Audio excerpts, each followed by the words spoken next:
A gracious good day to you. My name is Morrison Foster. I am Stephen Foster's older brother by about 3 years.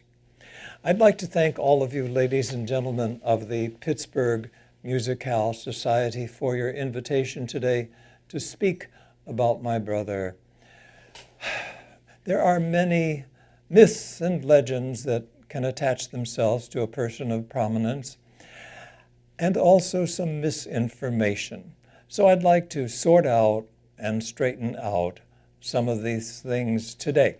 July 4th, 1896, which of course is or would be Stephen's 70th birthday. Stephen had what our whole family called a strange talent. By strange, we meant that we simply did not understand where it came from. From the age of, since he could speak, age of 2, music was everything that Stephen was attracted to, seemed to live for. In grade school, he wrote a sweet little waltz for 3 or 4 flautists. He enjoyed playing the flute too, and it was well received at the school.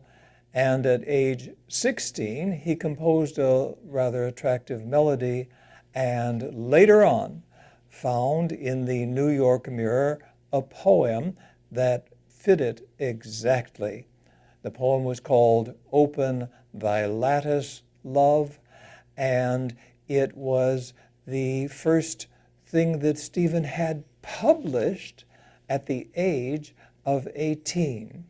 Not only was it published at the age of 18, of course it had been set to music by a previous composer, but Stephen's unforgettable, simple, lovely melody just eradicated the other edition. Stephen's song was published and republished in a second edition because it actually developed some popularity. Open Thy Lattice. Now, there's a legend that we have to correct right now. It has been said that that this song was a serenade for his sweetheart. And they even named her name was Susan Maitland, who was a neighbor of ours in Lawrenceville. But Susan was 12 years old and Stephen was 18. So I'm going to totally discount any possibility of a sweetheart relationship there. It simply wasn't true. Our home was in Lawrenceville, just outside of Pittsburgh. Our father, named it after Captain Lawrence, who was a naval captain. He was the man who was famous for saying, "Don't give up the ship." He was indeed quite a hero. Now, going back from today, July 4th, 1896, 70 years, we discover that Stephen was born in 1826. And let us go back another 50 years, and we end up in the year of 1776. So, Stephen was born on the 50th anniversary of the signing of the Declaration of Independence and our, therefore, founding of the United States of America. We were all very happy. The celebration was to start at noon with cannons firing and bells ringing, and quite promptly at noon, Stephen was born into this noisy, clamorous world. We were all very happy, but on the East Coast, there was an element of sadness because also at noon, Thomas Jefferson, our 3rd president, passed away. And before the day was over, John Adams, our 2nd president, also was gone. No one could really guess or imagine that in his 37 years of life that Stephen would write over 200 songs, but that's what happens perhaps when you are a beautiful dreamer. beautiful dreamer, waken to me. Starlight and dewdrops are waiting for thee. Songs of the rude world heard in the day, lulled by the moonlight, have all passed away.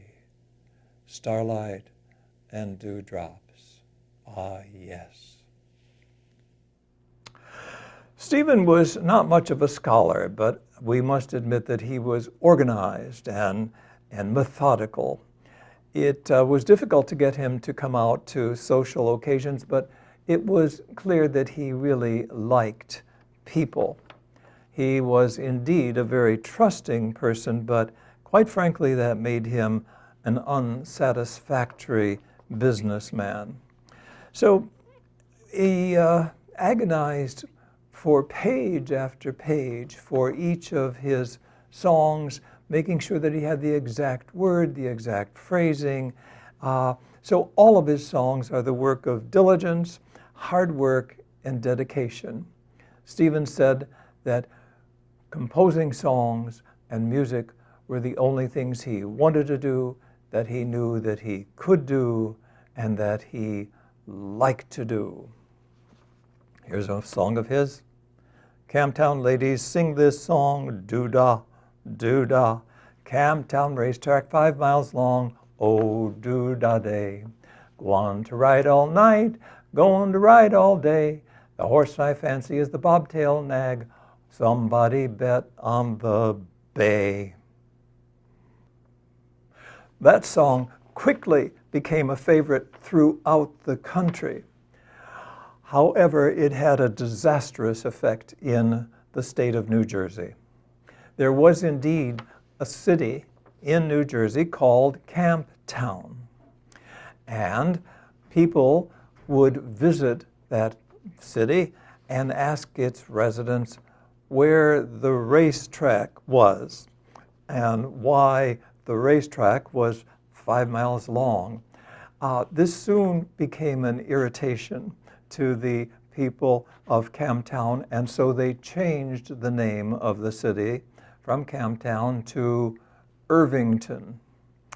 I guess maybe they weren't afraid about anybody asking where Irving was. Whether or not that's a true story, I can't verify. I do know this. It is a fact that Camptown, New Jersey, is now called Irvington. And if I've given you the real reason for it, I'm not sure. People seem to think that Stephen was acquainted quite intimately with the South, with plantation life, things like that. Except for a business trip down the Mississippi, Stephen never got farther south than Kentucky. We have relatives in Kentucky, and it has been suggested that Stephen composed the song My Old Kentucky Home during that visit. I seriously doubt that. Stephen might have made sketches for it or been inspired in Kentucky, but it would have taken him much longer than the week or two that he spent in Kentucky to get that song written. The sun shines bright on my old Kentucky home. 'Tis summer and everyone's gay. Well, there's some talk that that song might become the official state song of the state of Kentucky. Wouldn't that be nice? Stephen was married to the daughter of a prominent physician. Her name was Jane.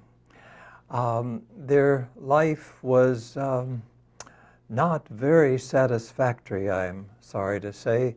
Stephen basically was unable to keep himself in any sort of style, and so it was truly impossible for him to support a wife and a family.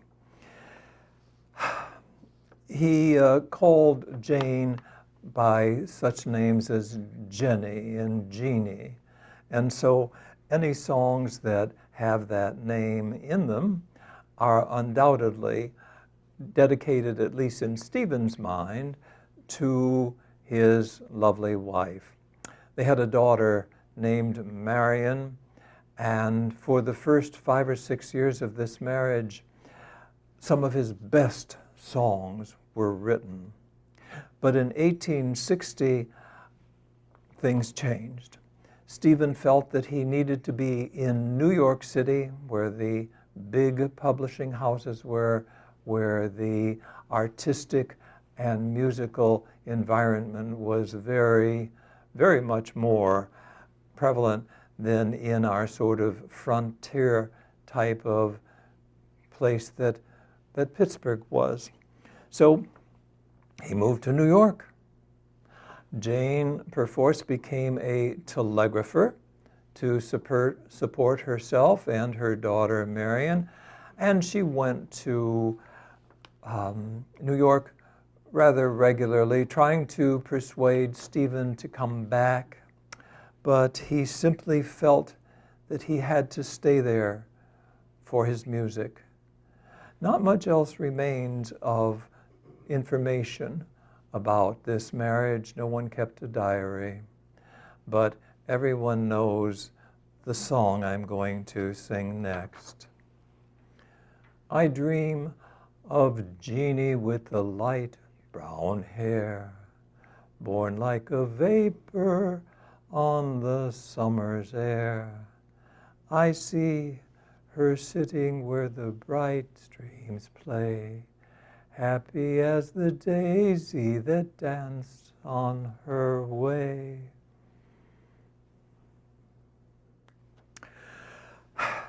Pittsburgh was, as I said, not an uncultural town, but there just wasn't that great a school, for instance, for Stephen to get training in musical composition. Actually, people have told me that he had about a half dozen key changes and modulations, and yet he was able to compose songs of lasting appeal and emotional intensity. The next song I'm going to sing for you is the one that really launched Stephen's career as a songwriter. Many people think he wrote it as a joke, and of course it's amusing. There are many parodies that people sing about this song, but they always use Stephen's original melody.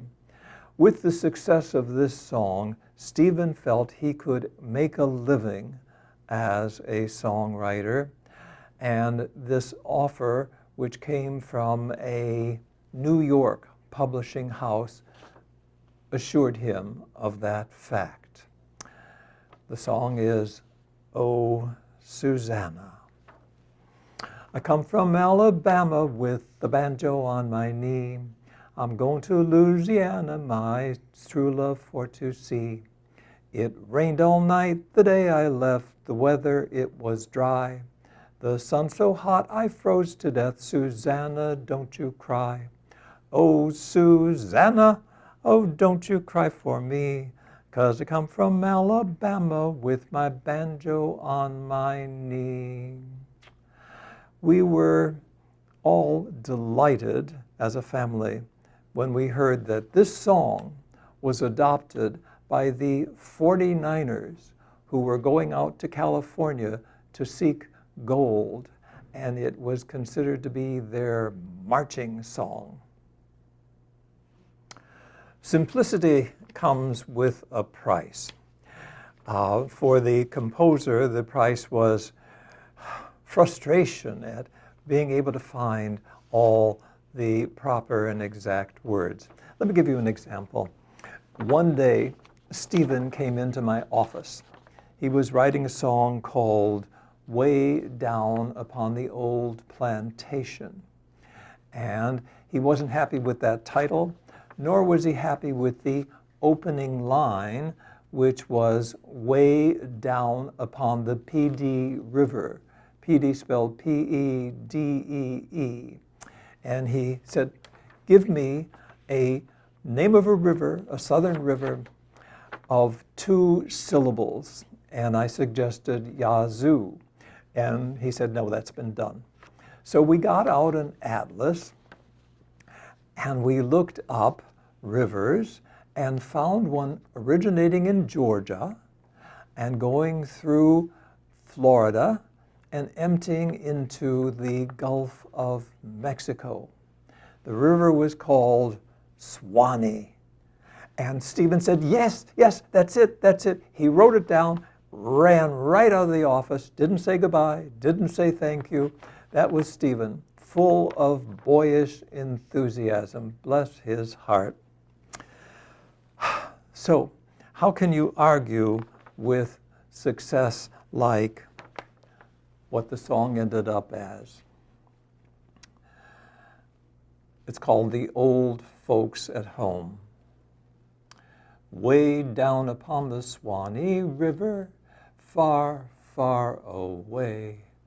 That's where my heart is growing ever. That's where the old folks stay.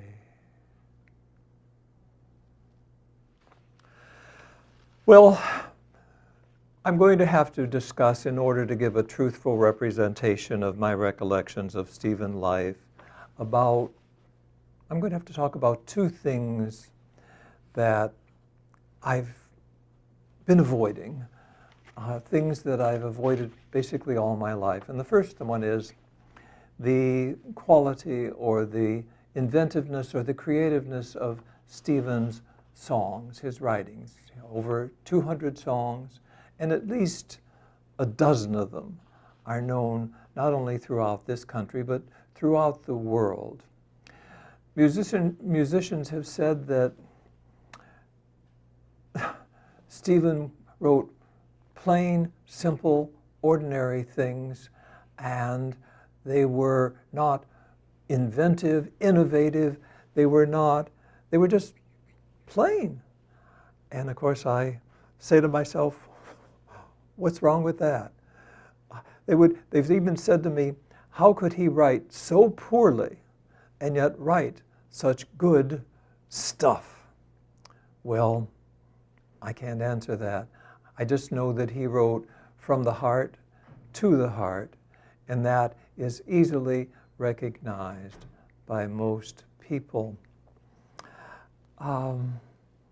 The second topic that I need to discuss is about Stephen's major bad habit, and that is that he had an uncontrollable fondness for alcoholic beverages.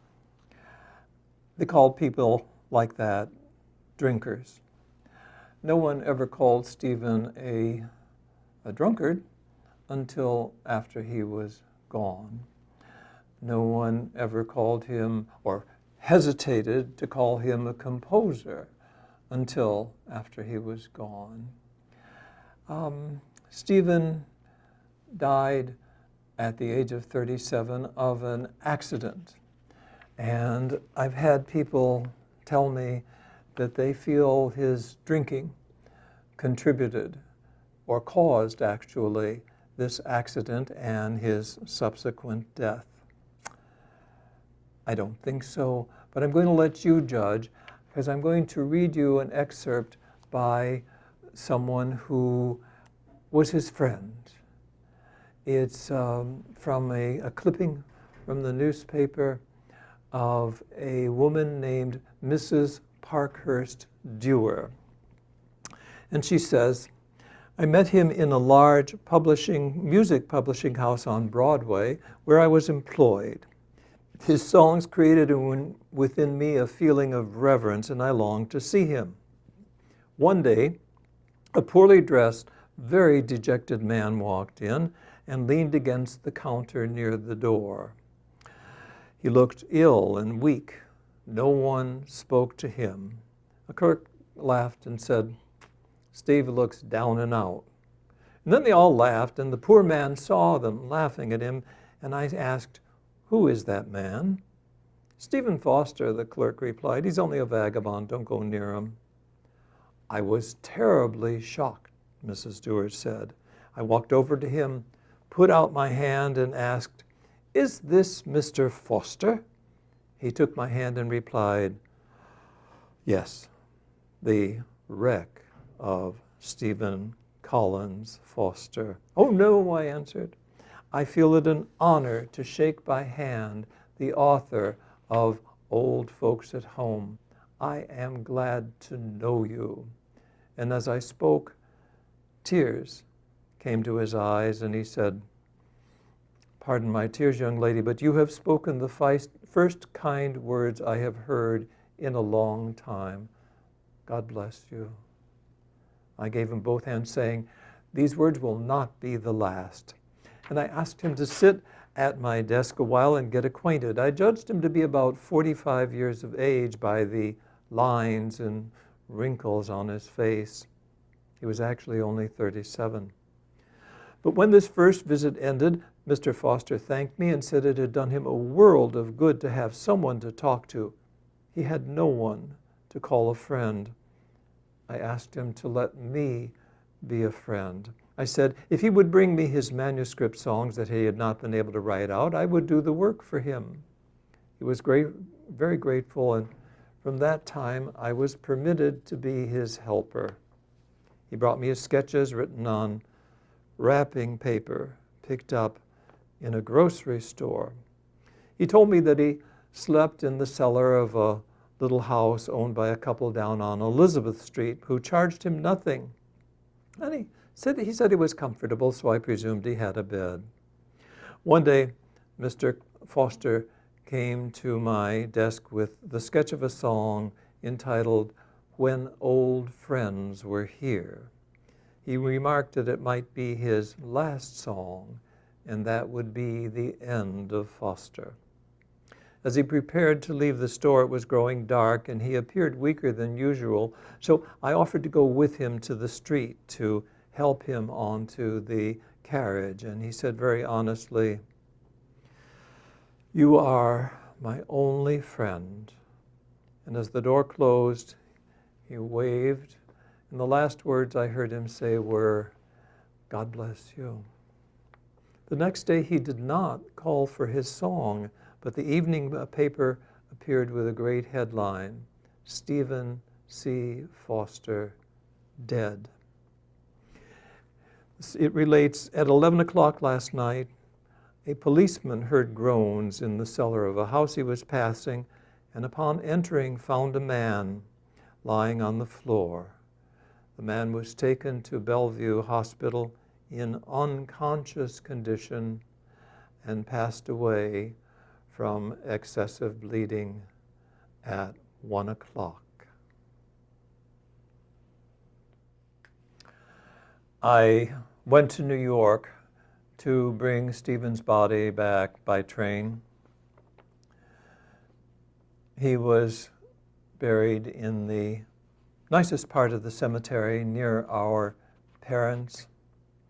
A local band played a number of his songs, including "Come Where My Love Lies Dreaming," dreaming the happy hours away, in visions bright redeeming the fleeting joys of day. Come where my love lies dreaming, dreaming the happy hours away. Thank you, ladies and gentlemen of the Pittsburgh Music Hall Society, for this opportunity to discuss myths, legends, and information about my brother, Stephen. He wrote American songs with American words, American titles, American thoughts, American emotions. And so, on this day, July 4th, 1896, I would like to imagine that he could be remembered as a minor American patriot. He certainly did the best he could for as long as he could, writing in his 37 years over 200 songs. These songs are 30 years, more than 30 years after his death, remembered and sung by many people throughout the entire world. I think their continued popularity is because they are based, the thoughts and the emotions are based on things that reach and touch everybody with gentleness, simplicity, and love. Please let me remind you once again that my brother, my dear baby brother, Stephen Foster, was a beautiful dreamer. Beautiful dreamer, waken to me, starlight and dewdrops are waiting for thee. Starlight and dewdrops. Thank you.